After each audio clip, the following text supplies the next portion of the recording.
Good evening, everyone. Welcome to our master class from the Department of Critical Care Medicine, Yashoda Hospitals, in association with Hyderabad ISCCM chapter.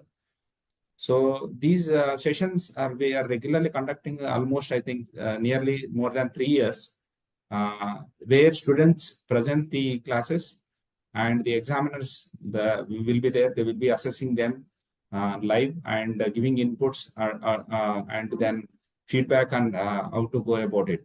And at the same time, these sessions are very helpful. Most of the students have given feedback that, especially during exams, they go through these videos, and it is really very helpful. That's what we got. And for today's topic of discussion is infections in immunocompromised patients.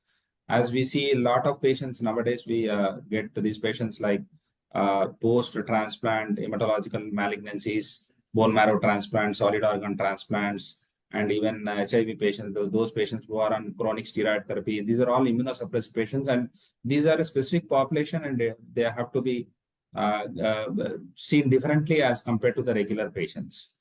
So with this introduction, I welcome Dr. Binila Chako, madam. She's head of the department at CMC Vellore. She's having vast experience. Her experience really helps us in dealing with this session. So welcome you on board, Binila ma'am. So we have Dr. Parikshit Pryag. He's going to join. He joined and he went back. I think he had one patient. He said within 5-10 minutes he will be joining back. So he's a senior IT consultant from Deenanth Mangeshkar Hospital, Pune. So being a ID specialist, definitely his inputs also will be very helpful. So to present this topic, we have Dr. Priyanka and Dr. Shirisha Kumari. Both are from AIG Hospitals, Hyderabad. They are DrNB candidates. So they have a case with them. So you can go ahead and present your case, Dr. Priyanka and Dr. Shirisha.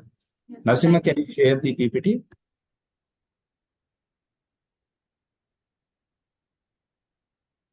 Make it full screen, yeah.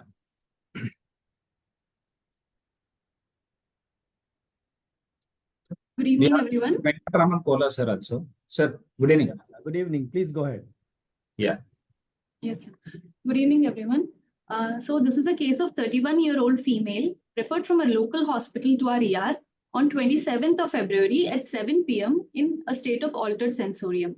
She was admitted at a local hospital with the complaints of headache, multiple episodes of vomiting and neck pain since 1 week, and decreased responsiveness since 1 day, and seizure on the day of presentation. She was admitted for 4 days at that local hospital, and there was no history of fever or rash, weakness, blurring of vision, difficulty in walking, facial deviation, paresthesias of face, memory loss, hard of hearing, shortness of breath, pain abdomen, or loose stools. History of present illness.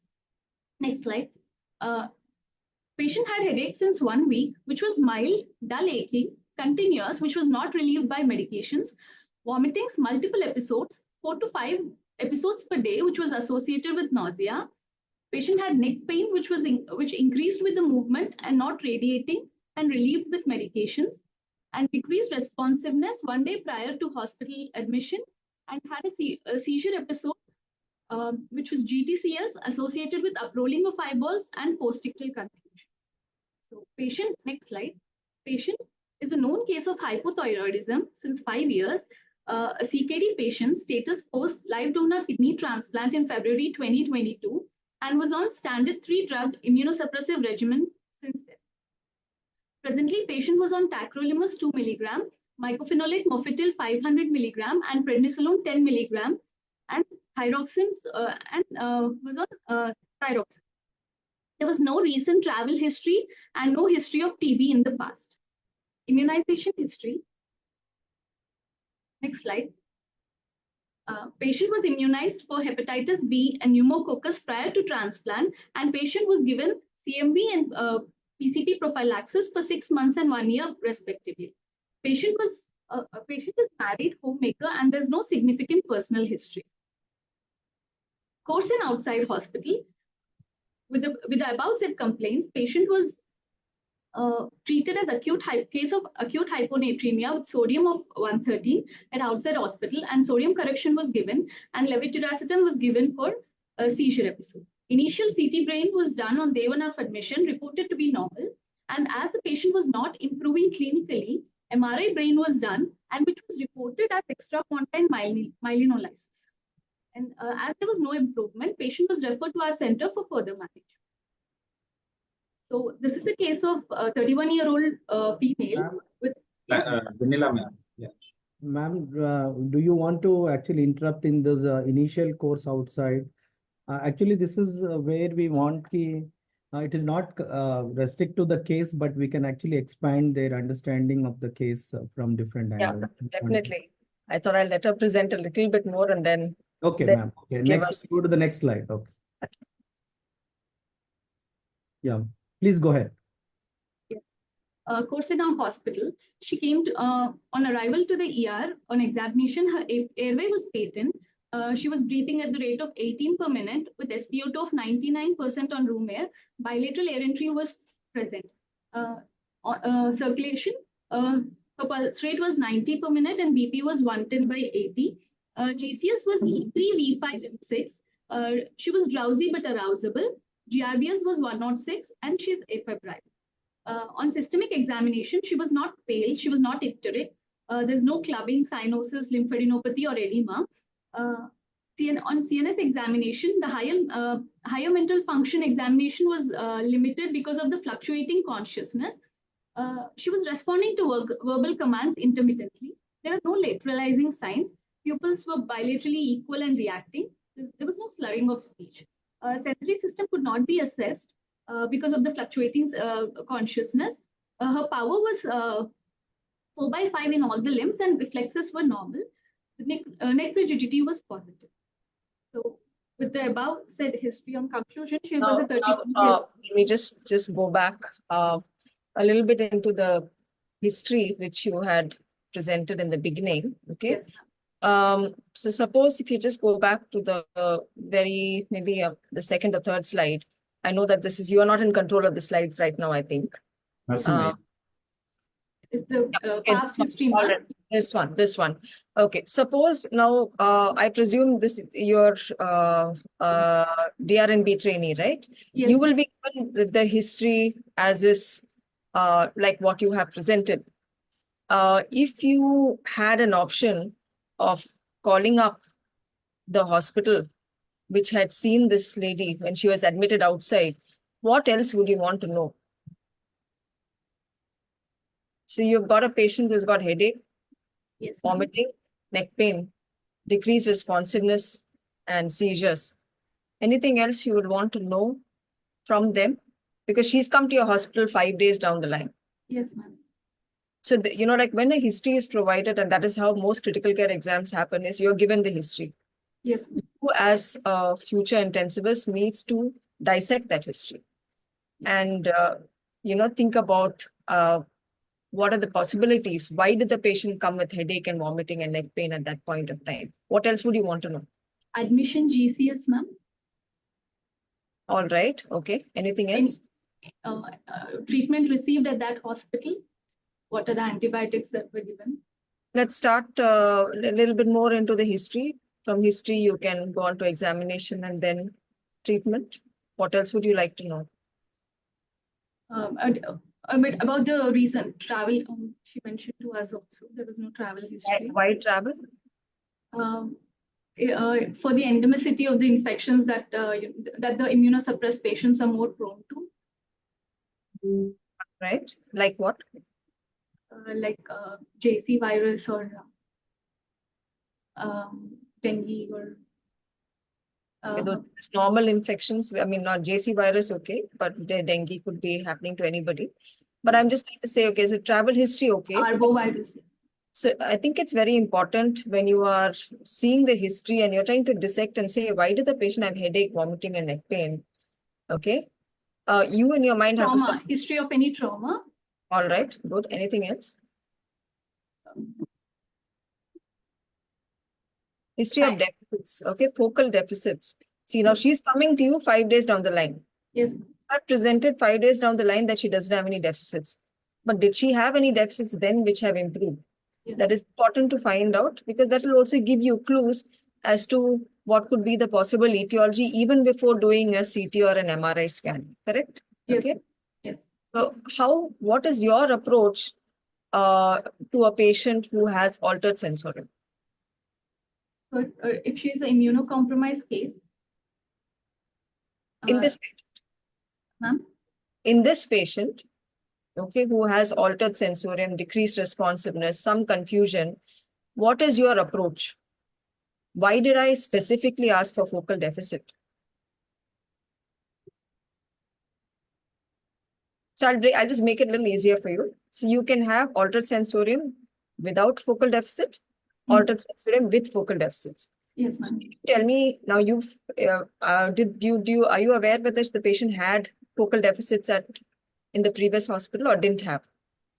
She did not have focal deficits, So even in the outside in a hospital. situation where a patient has altered sensorium Yes. without focal deficits, what are the differential diagnoses that you would think of? It can be other many. It's not a if there's no focal deficits, we are not. There is no localized lesion in the brain, as in we can rule out CVA or any solid organ ring enhancing lesions like toxoplasma, infections which are which occupy a certain lobe of the brain. We rule out such infections. CVAs can be ruled out. Then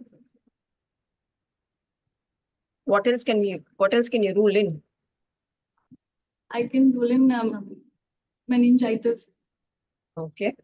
And also electrolyte disturbances, metabolic causes. Only electrolytes, anything else? Septic encephalopathy. What kind of patient is she? Immunosuppressed patient on tacrolimus, could be tacrolimus toxicity. All right. And she's got a well-functioning kidney? Her baseline creatinine was around 1.6, 1.8, ma'am. Not requiring any dialysis? No, no. So I think in your metabolic causes, yes, you can talk about, sodium changes, either hyponatremia. Okay, we don't know what it could be. Okay. Yes. Hypercalcemia. Okay. Yes. Maybe her kidney function has deteriorated for some reason. She's uremic. We don't know. So I'm just trying to make you think broad. Okay. Yes. She'll be having,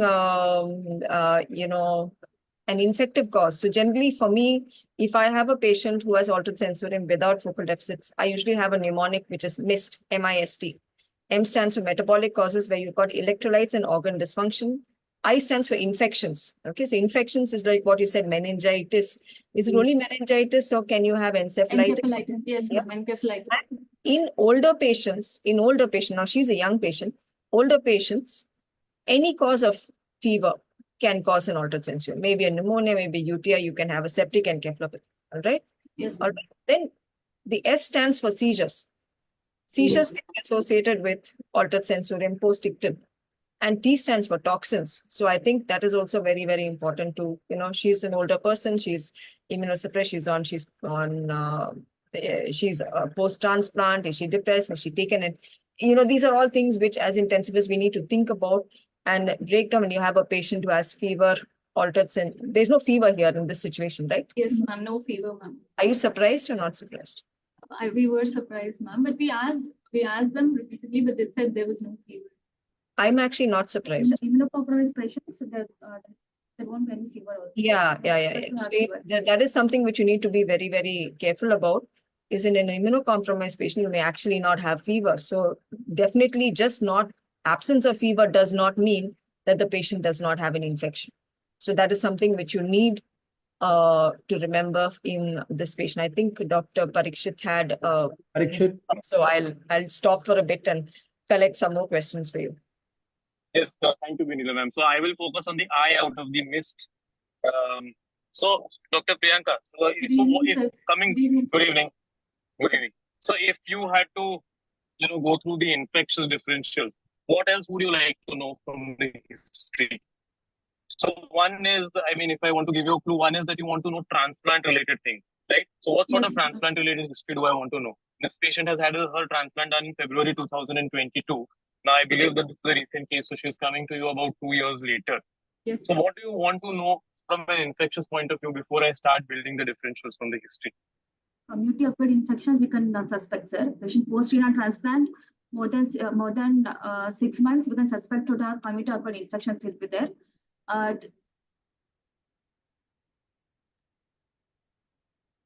Yeah, so one thing that I want to know is, her post-transplant course. So because if you look at transplant recipients, then a patient who has undergone, let's say, a recent rejection and has received, let's say, for rituximab for a B-cell mediated rejection.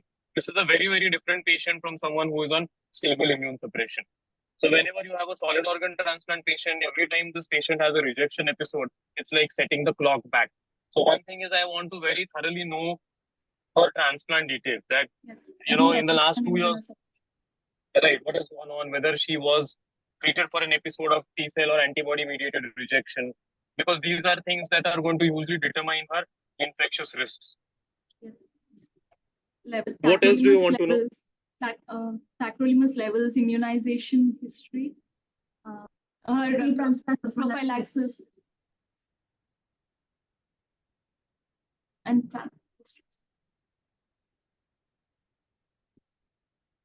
So sorry, I think I lost you. What else do you want to know? immunization history, prophylaxis, treatment history, prophylaxis history. Immunization, yes, but she, not a lot of immunization, yes, you want to know, but prophylaxis, what do you want to know? Did she take her PCP prophylaxis? Now, is she expected to be on PCP or CMV prophylaxis at this point of time? No, so usually they give it for 6 months for CMV and 1 year PCP. Right. So she's not expected to be on prophylaxis at this point of time, which Yes. means that if she is on prophylaxis, you need to dig very deep into two things. Whether sometimes they forget to switch off the prophylaxis, was that the case? Or, has she had again any episodes of rejection? And then if you start building your infectious differentials, like you said, these patients can have infections that an immunocompetent patient can get, plus some other special infections. So if you start building her infectious differentials, what do you want to know? First thing, as Binila ma'am said, you want to distinguish between meningitis and encephalitis, right? Because Yes. the differentials in a post-transplant meningitis are very different from those for a post-transplant encephalitis. And then what else do you want to know from an infection? So what are your infectious differentials just by this history from the slides that you have shown so far? It can be bacterial or it can be bacterial, fungal, viral, or protozoal, anything, sir. Parasitic infections, sir.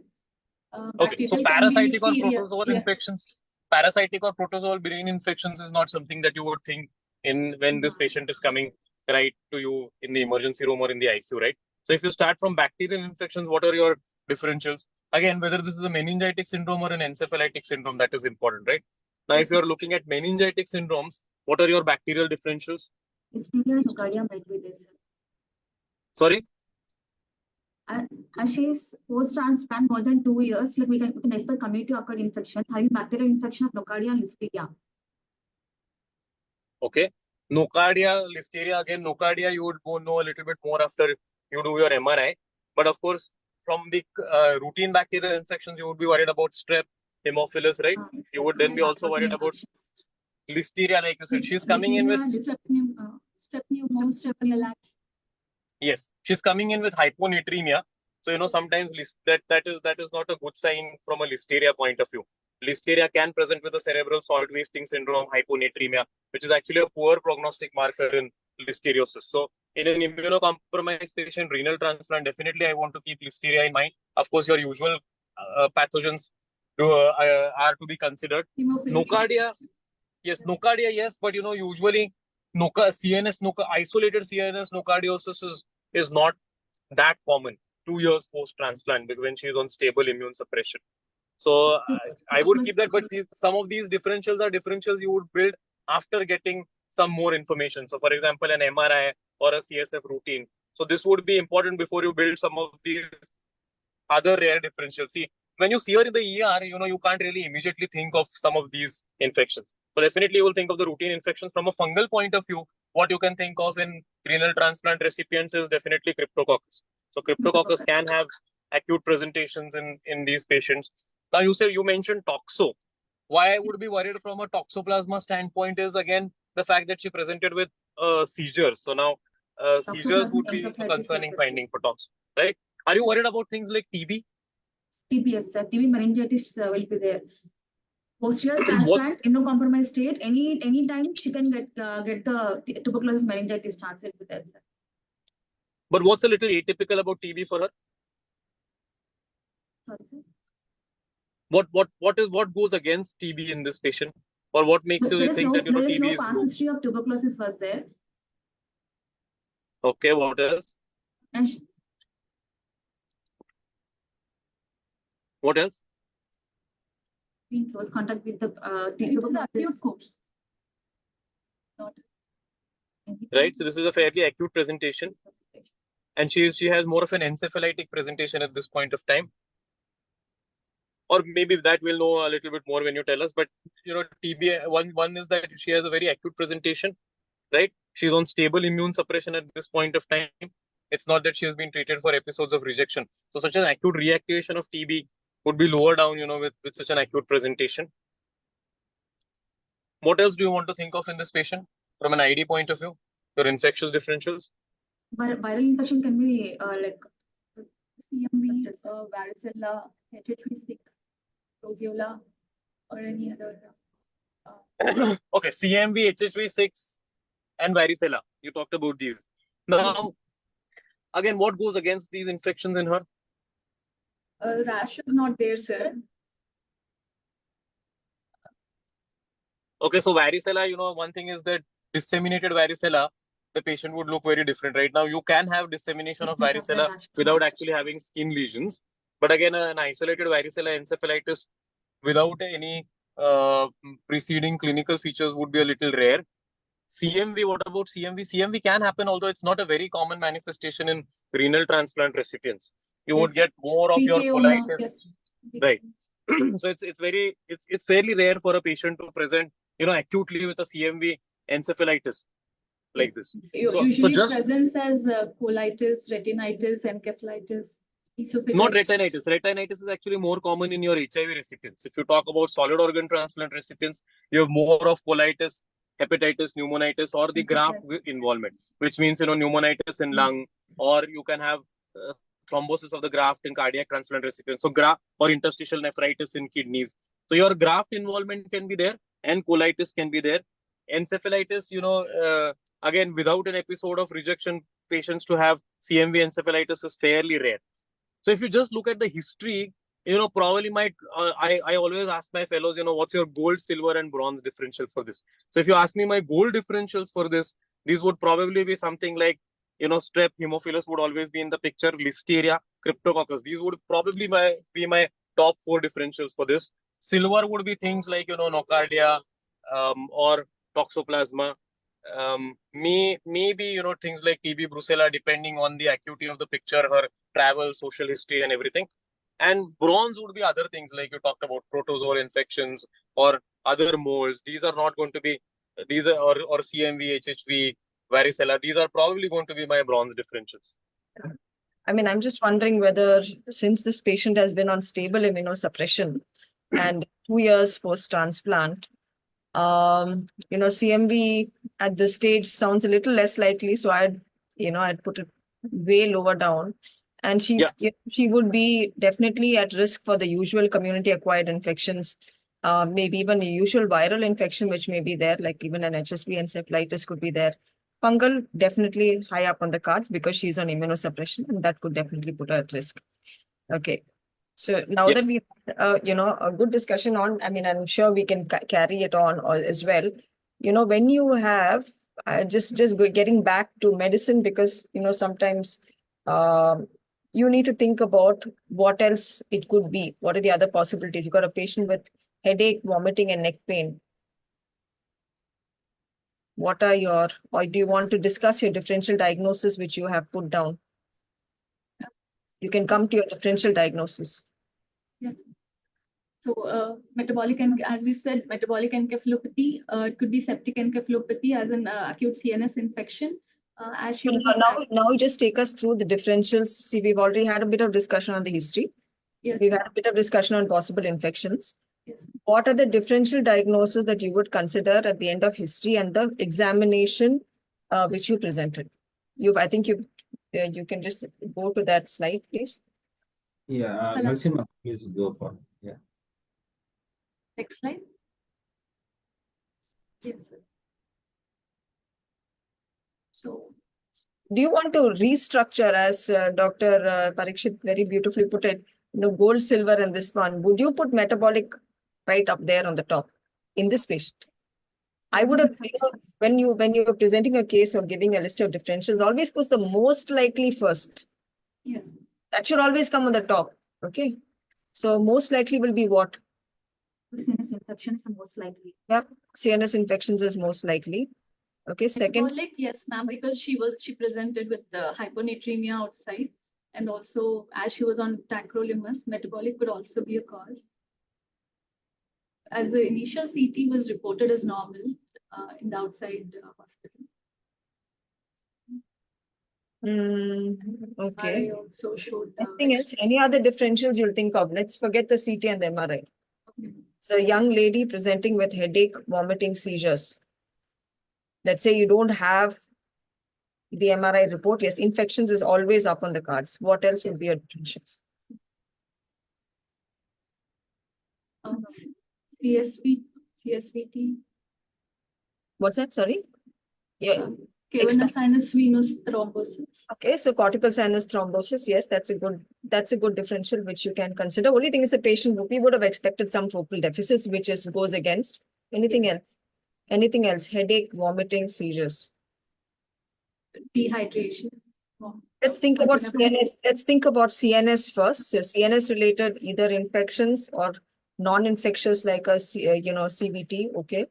Press. Any other non-infectious? Press. All right. Anything else?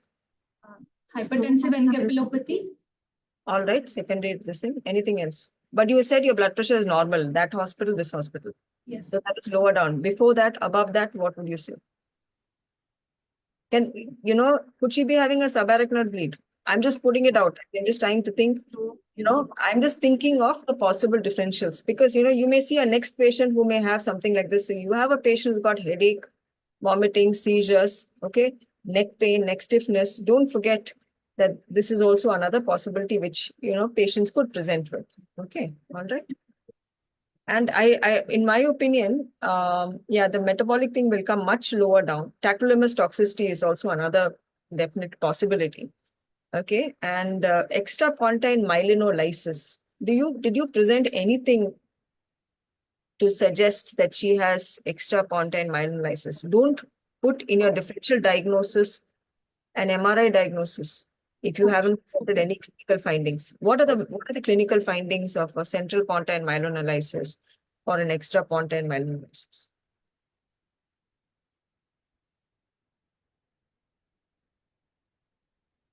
You've asked for this because you put it there in your differential. Yes. A quadriparesis. Okay. Maybe a dysphagia, dysarthria. Actually, extra pontine myelinolysis is because of, lesions outside the pons. Yes. Central pontine myelinolysis is where you have your quadriparesis, dysphagia, dysarthria. Extra pontine myelinolysis actually presents a very vague symptoms. Okay. So Bulbar involvement. Basal ganglia, you may have some tremors, little bit of psychosis, things like that. Very, very vague symptoms, unlike the central pontine myelinolysis. So I would have preferred if you didn't put that in your differential diagnosis, you could have added that as a complication because the MRI has actually been done, but I really wouldn't have put it down in the differential diagnosis. So always remember, I think the take-home message from this slide is you need to number your differential diagnosis. All right. And just one more learning point, which I want to know is from you all is, now this meningitis, you did mention, headache, vomiting, and you said neck stiffness. How common is it? Is it? Neck stiffness. It's a triad. It's a classical triad in the meningitis. Yeah. How common do you see it? Is it there in all meningitis? 60% chance. 60%. Okay, so even in immunocompetent people, based on a big NEGM paper, I think by Van Beck et al., they actually found that the triad is actually seen in just about 70 to 80% of patients. 20% may not have the triad at all. What about neck stiffness? How many patients have neck stiffness, meningitis? Some 10 to 20% of patient might be their neck stiffness, ma'am. Yeah. Okay. So neck stiffness actually maybe slightly more, but then it's not, that's also not a great sensitivity specificity. If among the meningitis signs, what are the other signs other than neck stiffness? What can you check at the bedside? Kernick signs will be there. Lying, ma'am. Okay, what is Kernick sign? So when a patient is lying flat, when you're trying, when asked to, when we flex the neck, the hip will flex it bites. It's difficult to extend the legs. When you It's flex painful. the hip, then knee cannot be extended. Because, Yes, because that of is pain, Kernick patient sign. cannot extend the knee. Yeah, I think what Priyanka was talking about is a Kernick group sign. of kids. Okay, so which one is better? I know I'm Kernick sign. diverting from infections, but these are all things which you need to know. Brudzinski's is better. It's got a higher sensitivity, about 97% as opposed to the Kernick sign. Okay, all right. So we can maybe move on to the next slide and then we can discuss unless Dr. Parikshit has any questions. No, I think we'll move on, Binila ma'am. I agree. Just one quick thing. When you have the differentials, it would be better served if you don't put it as just, blanket bacterial, fungal, viral. Yeah. Specify. Because again, like we said, even amongst the fungi, apart from crypto, we are not really considering anything as our topmost differential here. All those would be much lower down. Amongst the viruses, like we said, HHV or CMV or varicella is not something that we are considering on top. So amongst our gold differentials, it's only probably going to be HSV, then Cryptococcus, and mainly our bacterial pathogens at this point of time. So I don't think you should just label it as bacterial, viral, fungal, protozoal, because that, of course, all of us know that these are the core infections.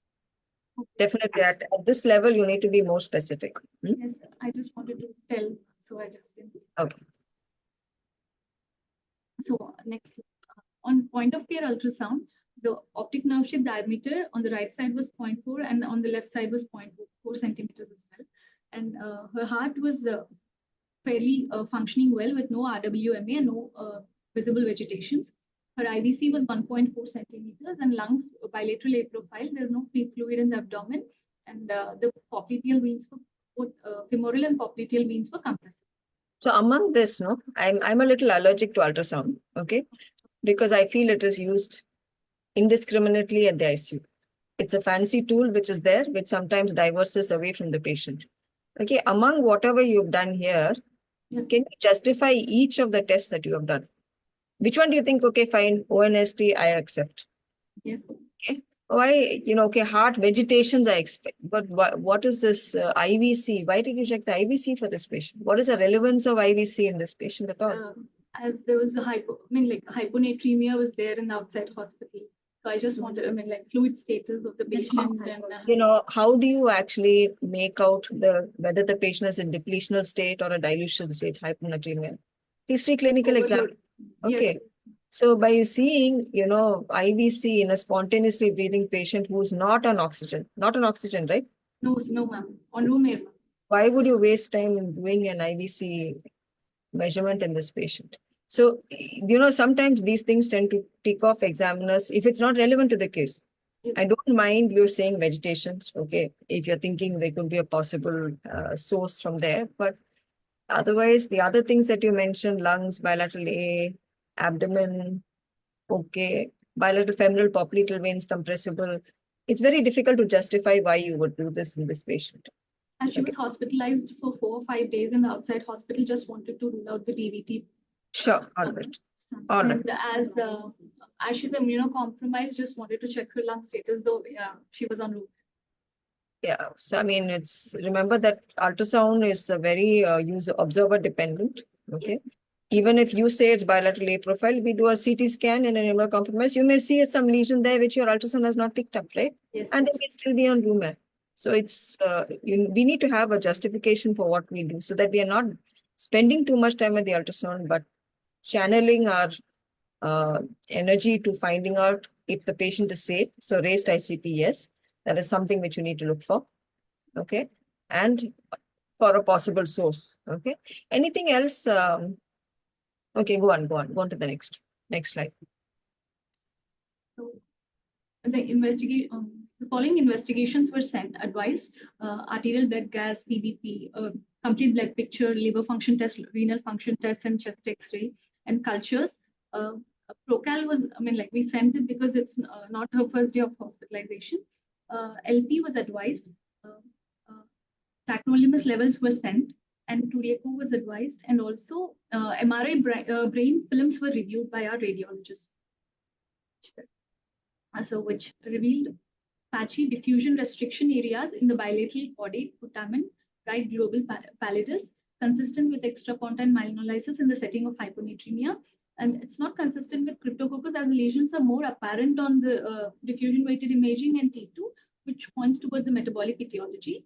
And another tiny diffusion restriction focus over the surface of the right cerebellar hemispheres, which was likely tiny leptomeningeal cryptococcus.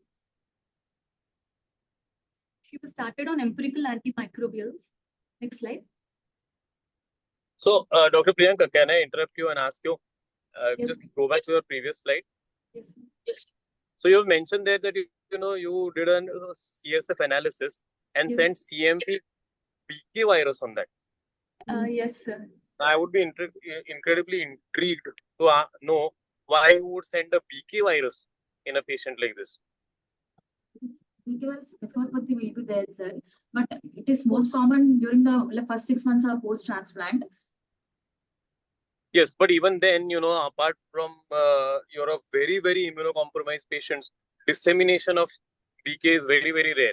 Now, JC is another story, right? Although both are polyoma viruses. But if you look at BK viruses, for BK virus to disseminate and cause encephalitis, definitely wouldn't be something that I would send on my first set of investigations. No, not even CMV, like you've mentioned there. The other thing is that you have mentioned VZV, EBV, toxoplasma, IgM, and IgG. So I'm assuming that it's VZV, toxo, and EBV. For all these three, you have sent serology. Yes, sir. Yes, sir. Now, why would you send EBV serology for this patient?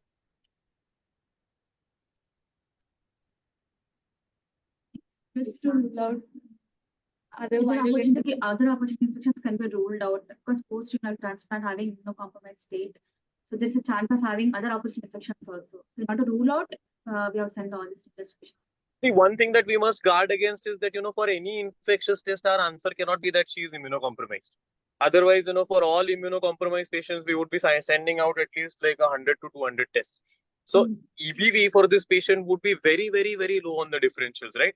Unless you have EBV, so CNS EBV either is going to manifest as a post-transplant lymphoproliferative disorder, or it's going to manifest as EBV encephalitis. Again, which is essentially a very complicated infectious mononucleosis-like picture. So reactivational EBV or isolated to the CNS is incredibly rare. Again, by sending serology, we don't go much beyond what we knew pre-transplant, because all the CMV and EBV serologies are things that we do pre-transplant as well. So especially if you had a pre-transplant EBV IgG which was positive and CMV IgG which was positive, which is there for 90% of patients in India, and serologies for these viruses are positive. I don't see any reason because these are not syndromes that you would diagnose with serology in the post-transplant setting. If you're genuinely suspecting it, it will have to be first a radiographic suspicion and then doing an EBV PCR on the CSF. But again, that is very, very, very low on my differential. So as Binila ma'am rightly said, we need to we need to channelize our energy on things that are likely in this patient. So it would be a huge waste of time and money to send something like an EBV PCR in the first shot, or send a BK virus in this patient. The other thing is that you have mentioned a toxoplasma serology. Again, toxoplasma serology, there are studies from Europe which show that 70 to 80% of the population in Europe is seropositive when it comes to toxoplasma, and probably much higher in India. So again, sending a toxoplasma serology doesn't establish the diagnosis one way or the other. Now, I don't know if this MRI has been read after the department came out to know the eventual diagnosis. But what we can say is that, it is not T1 hyperintense, which you would expect in a fungal infection. So usually fungal infections would show more of T1 hyperintensity than T2 hypointensity. So in that sense, it is a little atypical for a fungal infection. But what I'm curious about is that they've mentioned that there is a tiny diffusion restricting focus in the right cerebellar hemisphere. So any reason why they directly mention that this is likely to represent a tiny leptomeningeal cryptococcus? Because are they implying cryptococcoma by that? Yes, sir. Actually, No, but as Dr. Parikshit said, was this MRI done or reported after your reports from the labs, or was it done after your LP or before LP, or what is the timing of this MRI and the report? That's essentially what we're trying to say. It's a very specific. Clinical picture, we gave it as hyponatremia, ma'am, and a post-transplant, but we did not, I mean, like by the time the cryptococcal tests have not come.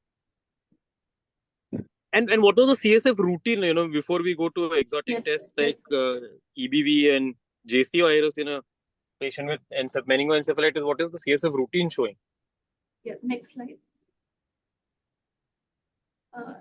It's 2 slides after, sir. Shall I continue this slide, sir? We would, with Binila ma'am's permission, we would like to know the CSF routine before we go Yes. ahead. Just another next slide. Next slide. So, this was the CSF analysis, sir. Opening pressure was 24 centimeters. The cell count was around 70 with proteins of 40 milligram per deciliter, glucose around 49 milligram per deciliter. Her cryptococcal antigen titer was 1:32, and India Inc was positive. And actually, next slide. So CSF gene expert was negative, cryptococcal antigen was positive, and blood toxo IgM was negative, and IgG was positive. So what do you want to do with the toxo blood IgG, which is positive?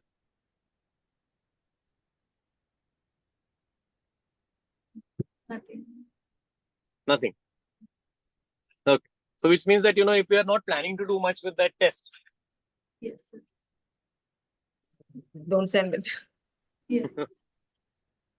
So you're saying the less, as it is less likely that she'll get toxo without any radiological findings. It's better send it after the CT scan, sir. Right, exactly. So toxo, one is that your radiographic suspicion, your CSF routine. Once you have that in a transplant patient, then sometimes your gold, silver, bronze orders change, and then you can order for further workup. One good thing to do is always preserve the CSF when you do it, because based on your routine and radiographic findings, you can always alter, what is higher and what is lower in your differential. So if you now forget the toxo and crypto antigen for the time being, but if you look at the CSF routine, go back to your CSF routine slide, would your order of differential change?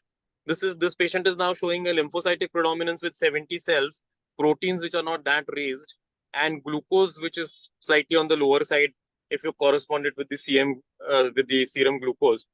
So now, would you want to restructure your differentials when it comes to infections? As lymphocytic predominance is there, you can think of having the fungal infection or viral infection, sir. Why viral? Even in the viral proteins are on lesser side, and also. So amongst CSF bacterial, glucose. viral, fungal, and tubercular, what is this CSF more suggestive of routine?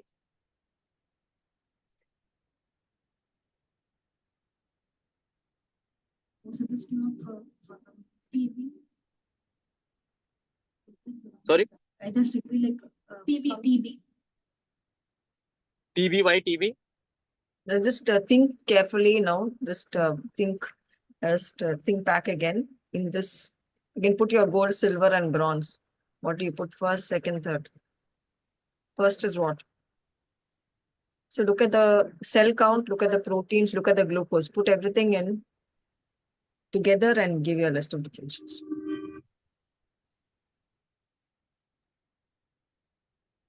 fungal. Okay. Fungal having the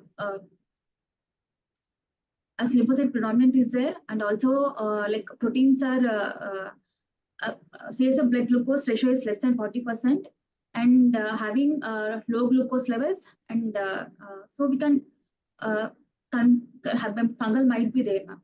Like, So which fungal are you talking about? we are like as we already it was showing cryptococcal antigen titer was positive, and it was showing Indian positive was there. We are more towards the cryptococcal infection, sir. No, that is obvious that once you have a cryptococcal antigen in the CSF which is positive, we know that it is cryptococcus. But this is what you have to ask for, right? But if you look at only the CSF routine, is there any other fungus that you're thinking of? Other fungus.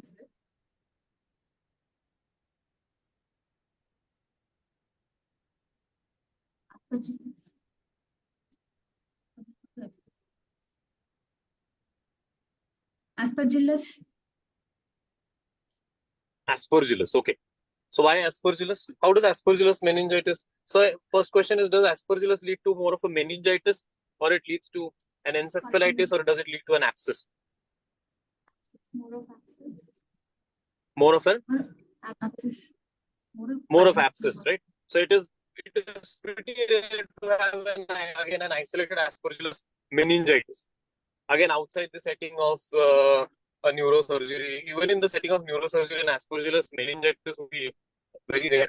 So Aspergillus, we know once your MRI is not suggestive of aspergillosis, it's one thing. Molds would be much lower on my differentials because most of these molds are going to lead to abscess-like focal lesions. So if you talk about your mucor or aspergillus or fusarium or pseudosporium, all these are molds, right?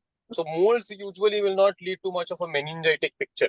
Meningitic picture, you're thinking more of yeasts. So you're thinking of mainly crypto. Again, candida is not something that would cause meningitis unless you have some sort of a hematogenous dissemination or some breach in the blood-brain barrier or somewhere in the sinuses, cribriform fossa. Somewhere if there is a breach, then you would think of candida, or in the post-neurosurgical settings, right?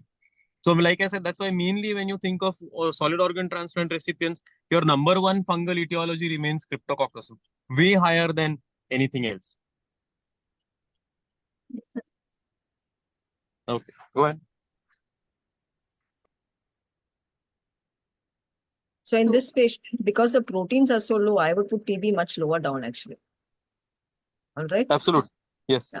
Right. So that is, you need to give your list of differentials in that order. So don't get agitated, just think calmly. I know a lot of questions are coming. Okay. She was empirically started on, before all this, she was empirically started on ceftriaxone, vancomycin, and acecloprid, and anti-epileptics were continued. And the consultations from infectious diseases and nephrology teams were taken. So why do we start patients with meningitis on vancomycin and ceftriaxone? What are we trying to cover there with vancomycin plus ceftriaxone? So this is a standard empiric regimen, right, for meningitis, vancomycin plus ceftriaxone. So what are we trying to cover? Gram-negative infections. Are we thinking of gram-negative meningitis in these Gram-positive. patients? Usually, so with vancomycin, MRSA, Resistant more on the Streptococcus. I mean, vancomycin, is it for stress, MRSA or what? yeah. So why would patients get MDR. MRSA meningitis? Is it MRSA or is it something else? MRSA. Vancomycin stands for MRSA meningitis. So are you worried about MRSA meningitis in this type of a patient, a post-solid organ transplant recipient, not having undergone any neurosurgical procedure, no shunts? Are we worried about MRSA meningitis? No, we are giving vancomycin for streptococcal meningitis. So the question is then, if we are giving ceftriaxone, why are we giving these patients vancomycin? So every time you put someone on an empiric regimen, we must know why each of these drugs has been included as a part of that empiric regimen. So the same empiric regimen for endocarditis is given for covering different organisms, right? In the setting of endocarditis, that's given more for covering your possibility of MRSA, also Hackett group of organisms. But the same regimen in the setting of meningitis is actually given both to cover your streptococcal meningitis. Yes. So why is what is the reason for giving two drugs for streptococcal meningitis? Not sure. Sorry? Not sure. Yeah, so what happens is that if you look at ceftriaxone, although the breakpoint is 2, the meningitis breakpoint for ceftriaxone is 0.5. So which means that you should be living in an area wherein your majority of the isolates have MICs below 0.5. So it's not just enough for them to be susceptible to ceftriaxone. What we really need is a very, very low MIC, because studies have shown that below an MIC of 0.5, the local pharmacodynamics of ceftriaxone is able to overcome streptococcal CNS infections, keeping in mind the inflammation, blood-brain penetration, and keeping in mind the average time above MIC that ceftriaxone spends inside the cerebrospinal fluid. So now in regions wherein you have a fairly large concern of your MICs being above 0.5. Remember, less than 2 is still susceptible, but what you want them to be is less than 0.5 for a CNS infection. So that's why if you live in regions wherein you are likely to have streptococcal ceftriaxone MICs above 0.5, you add something like vancomycin. So as Binila ma'am said, the vancomycin here is being given to cover streptococcal infections properly. Now then you will ask me, then why not just give vancomycin? Why to even get into this thing of giving ceftriaxone? So there your ceftriaxone is going to serve you two purposes. One is hemophilus, and the other thing is that streptococcal meningitis requires DEXA. The moment you give DEXA, vancomycin monotherapy for streptococcal meningitis is not an optimal choice because of the limited penetration when the inflammation is reduced. So that's why this empirical therapy consists of vancomycin plus ceftriaxone. Right? And why are we giving? Yeah, yes, Binila. Sorry, no, I just wanted to, in this patient, because the patient is immunosuppressed, see, ceftriaxone vancomycin is what we would generally start for an immunocompetent patient who comes into the ICU with meningitis. And I just want to know whether you would consider adding anything else. Now, we did mention listeriosis as a possibility. Would you consider adding anything else? Ampicillin can be added for the thinking of Listeria infections, ma'am. Okay, all right. So what about the role of now Dr. Parikshit had mentioned about the role of steroids in MedTech. Did this patient get steroids? We did not give, ma'am. I mean, no, ma'am, she's already on prednisolone. She was Did taking you do any DEXA? Did you give her any DEXA? No, ma'am. We No, continue on more immunosuppressive drugs only, ma'am. All right. Any reason why you would have avoided that? Any reason, in especially with regards to immunocompromised patients where you may, where the usual steroids, see, normally when you have a meningitis in immunocompetent, our usual thing is to give in dexamethasone either before the first dose of antibiotics or at least within 4 hours of the first dose of antibiotic. That is usually our protocol, and we give it for 4 days, right? Now, but then in patients with suspected listeriosis, and Dr. Parikshit can also probably add in, generally what they have found is the use of adjunctive dexamethasone has a higher mortality in patient listeriosis. So that is one situation where you would avoid giving dexamethasone, and that's just something for you all to remember. If you're suspecting listeriosis, to probably avoid that. In this situation, you didn't give. I just want to take you back to the dosing which you had. Did you present the dosing of the drugs? Can you just go back to that, I think the previous slide? Or slide before that? Before that? Yeah. one more slide. Previous slide. Back. Okay. So I Next need to comment on the dose which you have prescribed. No, the Narasimha, next slide. Next slide. Yeah. Wait. Yes. do you want to comment on the doses which were used for this patient?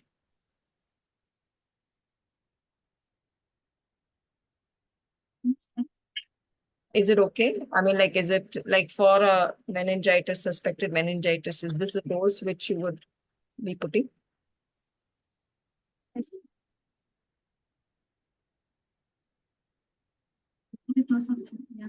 Dr. Parikshit, you can correct me if I'm wrong, but then generally we would prefer to give a 2 grams BD dose of ceftriaxone rather than 1 gram BD. So 2 grams per day for a patient with suspected meningitis is something which I personally would have given a higher dose even before the LP reports come in, if I was suspecting meningitis. Dr. Parikshit, any comments on the dose of ceftriaxone?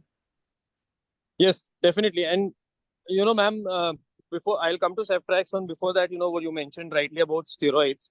The other thing is that Dr. Priyanka, your patient is really not showing an acute bacterial meningitis like picture on the CSF routine.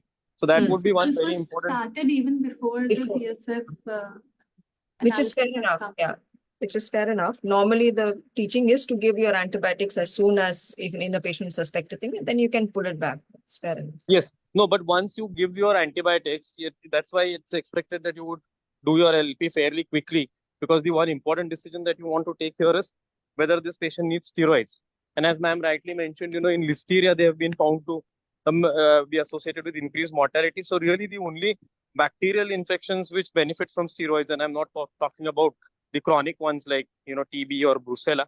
If you look at bacterial infections, like acute bacterial infections which benefit with steroids are Streptococcus is where you have some sort of a mortality benefit, and Haemophilus is where you have benefit in terms of reducing the neurodeficits, especially auditory neurodeficits. So apart from these two settings, really you wouldn't give steroids to these kind of patients. Now coming to your dosing, so with ceftriaxone again, if you have higher doses of steroid on board, then definitely you would want higher dosing, because as I mentioned, steroids do limit the CNS penetration of antimicrobial agents. But if you have, the other thing is that your time above MIC is also important for ceftriaxone. So for your beta-lactam drugs, your time above MIC is also important.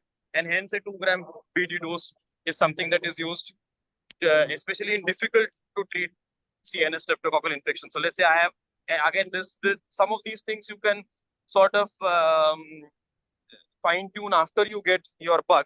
But these are important points to remember, that what is your MIC, what is the time that you're spending above the MIC, hence the frequency of dosing. So if I do find that this is a streptococcal meningitis with an MIC that is fairly close to 0.5, definitely I would be pushing for a higher dose.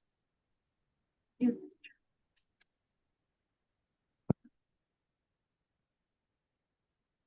Like the next slide, ma'am. Back. After the CSF analysis showed the cryptococcal antigen positive and India Inc positive with a high CSF pressure. The ceftriaxone and vancomycin and recyclovir were stopped, and the patient was initiated on liposomal amphotericin B 3 mg per kg per day and tablet 5-fluocytosine 25 mg per day, 25 mg per kg 4 times a day. Fundal examination was performed by the ophthalmologist, which showed signs of papilledema and features suggestive of chorioretinitis. Therapeutic LP was done as the CSF pressures were around 24 in the initial LP, and nephrologist consultation was taken on the immunomodulator, on the immunosuppressive agents, and they asked to continue. They actually decreased the dose of prednisolone and tacrolimus in view of acute infection, and they asked to stop the mycophenolate mofetil. Patient improved clinically, so patient got shifted to the room on day 4. So why was the patient actually in ICU? I didn't understand why the patient came to ICU. Why didn't the patient go to a yes, ma'am. It was on the day 1, she had this she was a little drowsy. There was no real indication, ma'am, as the patient was drowsy and she had seizure attack previously. For 1 day of observation, we kept her in isolation. No, I think here you can justify. I'm trying to ask you, you can say that, okay, given was the drowsy and also sensorium was that one she had a history of seizures, she was admitted for monitoring. Okay. Yes, ma'am. Also, you have a patient, you mentioned that the CSF pressures initially were 24. 24, right? Initially, you mentioned that the patient has the CSF pressures which are high. Yes, So that brings me back to your optic nerve sheet diameter. yes, ma'am. That was not suggested. Not correlating to the optic nerve sheath. This is what I'm trying to come back to ultrasound. Okay, so sometimes still are, because remember that if somebody else does the ultrasound, it's possible they may have picked up an increased optic nerve sheet diameter. So it's very, very observer dependent. So remember that clinical examination, still the basics of clinical examination still have to be done irrespective of what the ultrasound shows. Okay, that is one thing which you must remember. All right, okay. So you could say that the patient is admitted for monitoring given the seizures, low sensorium, and the evidence CSF pressures. raised intracranial pressure based on the CSF pressures, admitted for monitoring. she's a young lady. So remember that young patients, they don't have much room than like the older patients. So the chance of them herniating and poning is much higher than an older patient. So it's very justifiable that this patient was put in ICU.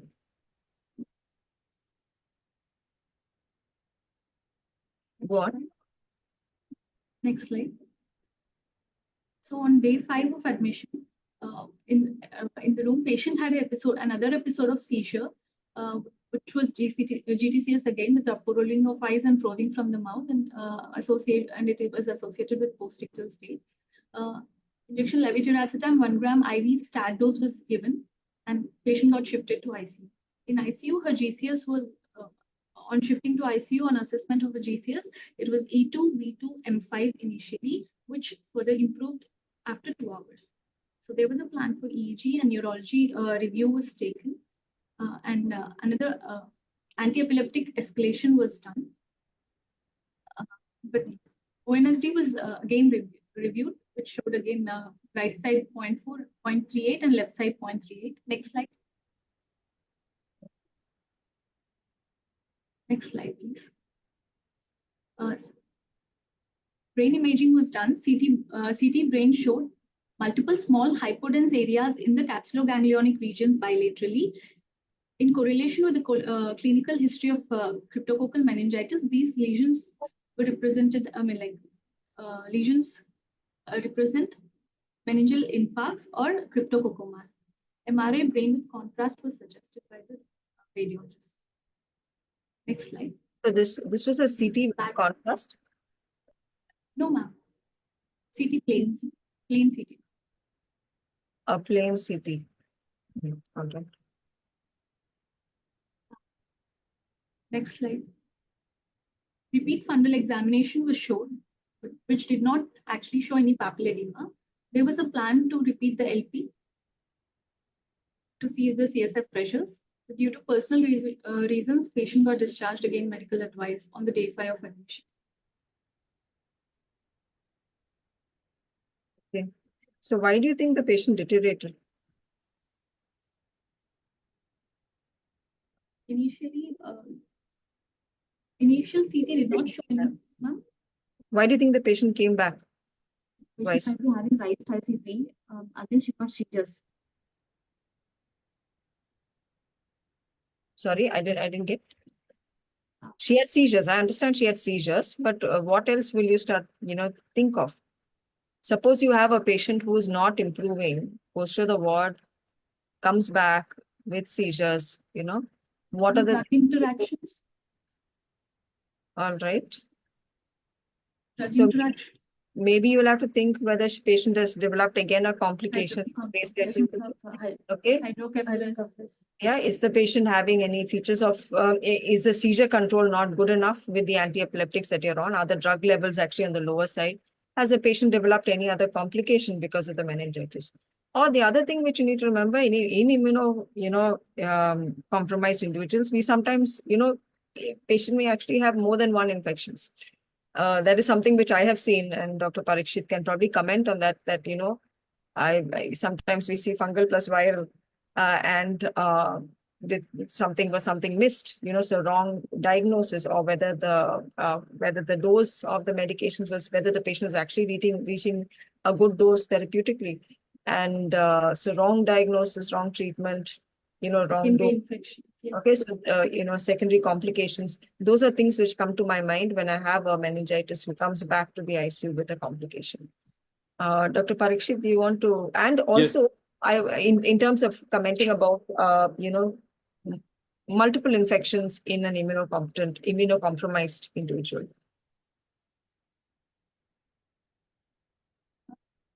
Sorry, ma'am. Yes. No.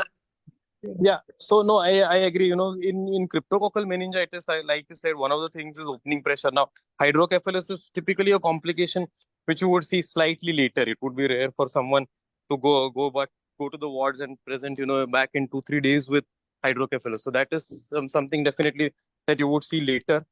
The other thing is that even cryptococcoma is worsening, or paradoxical worsening is, again, this is not the right kind of patient population for this, and you would typically see it a little bit later.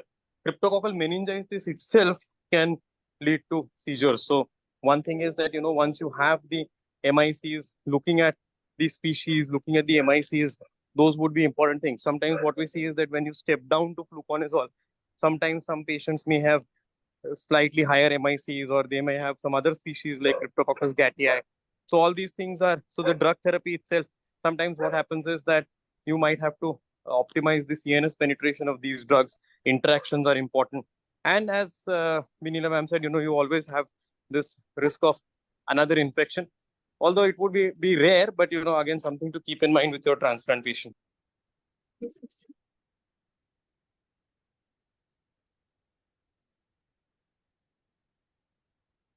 Yeah. Very interestingly, also, we have seen some slightly peculiar non-infectious causes of encephalitis in immunosuppressed patients as well. Progressive multifocal encephalopathy, PML, leukemia. Yes, suppress is one thing which is something which we see quite often in patients on tacrolimus where the blood pressure levels are high. The other thing which we see is autoimmune encephalitis. It's a very peculiar thing, Yes. but we actually see a lot of patients, not a lot, maybe at least 5%, 5 to 10% of patients with on immunosuppression where nothing comes positive, but it's kind of funny to understand because these patients are on immunosuppression. Why should they develop autoimmune encephalitis? But peculiarly, there are reports of autoimmune encephalitis in patients on immunosuppression. So you must also consider the non-infectious mimics of encephalitis in the immunosuppressed. Don't forget that. Don't rule that out completely, especially if they are not improving with therapy. So it's good for this patient that you got something positive, but many times in ICUs, what do we face? The challenge is nothing comes positive.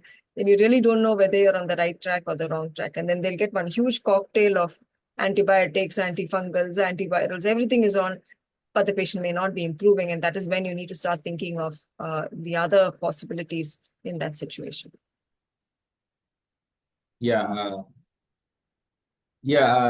you, ma'am. Basically, just need to ask some questions regarding, one question from chat box by Dr. Prashant Ranjan.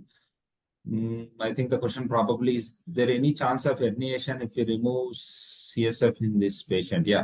So I think by doing the lumbar puncture, what he means to say.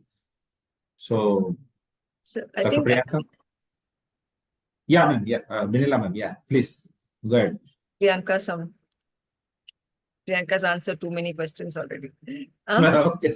I think that's a very relevant and a very valid question to ask. Okay. While yes, you will think that when your patient has got raised ICP, you're going to drain out some CSF. Definitely in all other situations, you would not do that because there's definitely a chance of herniation. In cryptococcal meningitis, on the other hand, this is one situation where there's a major role and benefit of therapeutic CSF drainage. And some people have even looked at putting in lumbar drains. Now, it is not that the risk of herniation is not there. There is still a very minute risk of herniation, but that risk is very small and the benefits outweigh the risks. And so hence in cryptococcal meningitis, we still would encourage therapeutic CSF drainage, maybe about 30 to 40 ml.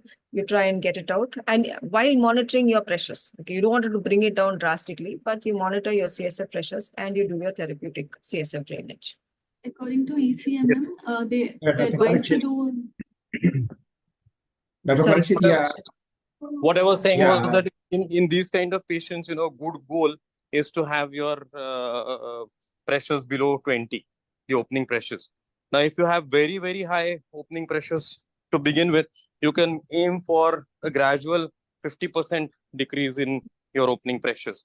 Now, your neurosurgeon will obviously be weighing into this about how you can achieve this, whether this can be achieved by daily lumbar punctures versus this can be achieved by putting in a drain is a decision that you need to individualize for these patients. But in general, the goal is to have at least a 50% drop if the initial pressures are very high, or ideally the pressures to be less than 20. So that is where you want to be with these kind of patients. So yeah, as in this case, actually it was likely like the CNS infection the patient presented with, and we do see a lot of patients presenting with pneumonias and sometimes intra-abdominal infections, some dermatological skin lesions only they present with. So what do you think, Dr. Parikshit, when we approach to these kinds of patients, how do you proceed? Yeah, I think out of your experience, if you can tell some salient points regarding that. I'm sorry, Dr. Kaladhar, I lost a little bit of your question. Can you repeat the question? Yeah, not only these patients present with CNS infections as we presented, like in this case, sometimes these patients present with a different source of infection, especially the pulmonary infections, sometimes intra-abdominal, sometimes only skin lesions, dermatological skin lesions they present, and you have to know what type of infection they present initially, and various other types of infections they do present, the immunosuppressed patients. So how do you approach whenever a patient, suppose sometimes even unknown source of infection? So how do you generally approach, and out of your experience, if you can share some salient points regarding that? Yes. So this is a complicated situation. I think one thing that we must be careful about is that, trying to prioritize our differentials, because otherwise, if you get the order of differentials wrong, then the order of testing also becomes wrong. And then to reach the actual diagnosis, it takes time. Till then hospital acquired infections can set in. And then the original, sometimes what we see is that the original problem for which the patient had been admitted is lost along the way. And now you are contending with something like a hospital acquired Klebsiella or an Acinetobacter. So the most important thing is to try and get the order of your opportunistic infections right. That is very, very important, because otherwise if you continue to just do irrelevant tests because the patient is immunocompromised, again, every immunocompromised patient is different. So just because the patient is immunocompromised, let's say I think of very, very exotic infections, then that won't serve any purpose. So the most important thing is to try and get the order of your differentials right. What we focused on in the first 40-45 minutes of the case for all our trainees, that you have to get your gold, silver, bronze diagnosis as your priorities, because again, in our settings, you have to ration out the costs of sending as well. So which means that I cannot send 25 PCRs on the CSF on day one. There are many factors to be considered, but again, things like CMV or toxoplasma or cryptococcus, so these are things that we consider in immunocompromised patients. We have to know how they will present. So if you look at this kind of a patient, it's important to realize that this is not going to be CMV or EBV at the end of the day. This is very, very far likely to be something like cryptococcus. So because in these immunocompromised patients, you can have very confusing pictures. So that's why the first thing is differentials. The second thing is planning your diagnostics. So which means that you have to get the test right, and this is where your micro or ID colleagues can help you. That if you're, let's say, looking to diagnose a CMV meningoencephalitis, what is my best test? Is it a serology, or is it a PCR? Is it a PCR in the blood versus a PCR in the CSF? So these kind of questions we can discuss with our microbiology and ID colleagues, because that again helps us in planning the diagnostics. Again, let's say, and then interpreting these tests. Let's say I'm suspecting a PCP pneumonia in a patient, and I send a BDG for that, and my BDG comes back as an in-between value, something like maybe 105. Again, am I going to be happy enough and say that I have established the diagnosis of PCP, or I'm going to keep on looking for other things? So the first step is getting the order of your differentials right. The second is planning your testing, and the third very important part is interpreting your tests.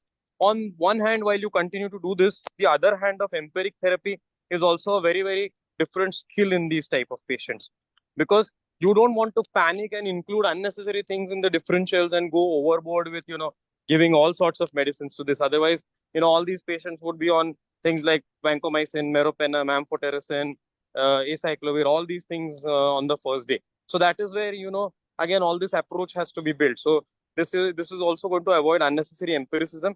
Diagnostic and therapeutic stewardship also is very, very important in these patients. And while we keep talking about stewardship is not just trying to minimize the use of antimicrobials. It is trying to use the right kind of antimicrobials. Yeah. I just want to add, in addition to what Dr. Parikshit said, one thing which really helps us is also the timeline in relation to the transplant, which gives you an idea of the possible infections which can be associated with that patient. So that is also something to keep in mind. And here in CMC also, we definitely do not send a large number of tests, but it's based on what our possible differentials are. And then you screen and you test. Absolutely. And in transplant patients, the timeline, the immunosuppression, what has been the recent change in that, or whether they've been treated for rejection, what are the OIs that they have had, prophylaxis, adherence to prophylaxis, so many things to consider before you actually go to the clinical syndrome. That once you have the information about all these things, then go and say, okay, this is a pulmonary syndrome. Then once you have that, what are the radiographic features? What is the acuity of the illness, onset? Then you look at the clinical aspects. So there are many, many things which go into planning your order of differentials. Like we saw throughout the case, a number of times the order of our differentials change. So I think that is very, very important to practice when it comes to handling immunocompromised patients. Yeah. One more question, I think, from the audience. Yeah, basically, how to manage cryptococcal meningitis and the dose of amphotericin B to be given, I think, 5 mg per kg. Dr. Parikshit, you want to add? Yeah, so usually, for cryptococcal meningitis, you need lower doses than typically what you use for mucormycosis. Now, there are trials which have recently looked into, just a single dose of high-dose amphotericin B as well for cryptococcal meningitis. That is something that has really not found its way into routine practice yet, especially in the in the settings outside those of HIV cryptococcal meningitis. So again, a large part of this depends on how you are placed in terms of getting your MICs and trying to optimize the pharmacodynamics. But in general, the cryptococcal doses that we use are lower than those used for things like mucormycosis. Okay. Yeah, the addition of flucytosine has to be, yeah. Okay. Yes, the addition of, so there are several trials, and a lot of this data actually comes from HIV cryptococcal meningitis patients, which has shown that, dual therapy upfront. Again, the duration can vary slightly in transplant recipients, but the duration of therapy, the therapy upfront, which we call induction regimen, has to include 2 drugs. Now, the best option for that is amphotericin plus flucytosine. If you don't have one of those, or if you are constrained by, now you are lucky that this was a patient who was doing well from the renal point of view, but this might be a patient, who is also undergoing a rejection, or, in whom the creatinine is on the higher side, and therefore it might not be as easy to use amphotericin in these kind of patients. So depending on that, that's how you position fluconazole. Depending on if you don't have the luxury to use both these drugs, then one can be substituted by higher doses of fluconazole. If not anything, then very high doses of fluconazole are sort of the third best option, which means using something like 1.2 to 2 grams of 1200 milligrams to 2000 milligrams daily of fluconazole would be the last option. But in general, what is recommended upfront is something like amphotericin plus flucytosine. Yeah.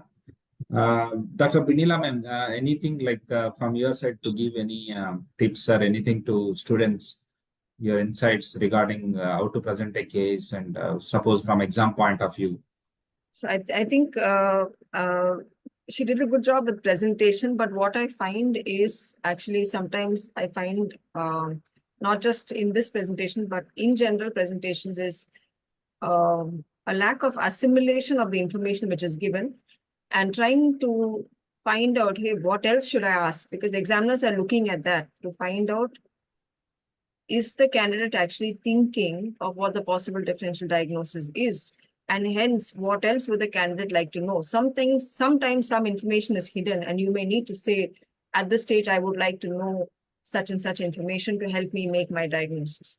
Okay, so that is something which you will have to, understand the information which has been given and say that at the end of my history, this is what I would like to know. And really, really, I think the message which is come through in this presentation is focusing on making the right sequence of possibilities. That is something which you must always focus on, put the most likely first and the least likely last, okay? And be specific don't just give a broad, like what we said, bacterial, viral, fungal, as was already discussed. Be very specific, because that shows you're showcasing your knowledge. Okay, so immunocompromised infections is something which patients who trainees are expected to know. So I think that is something which you need to focus on and discuss more often in terms of the possible differentials. Yeah, so that's it from my side. But I also would have also liked to hear is, it's important that you must say this,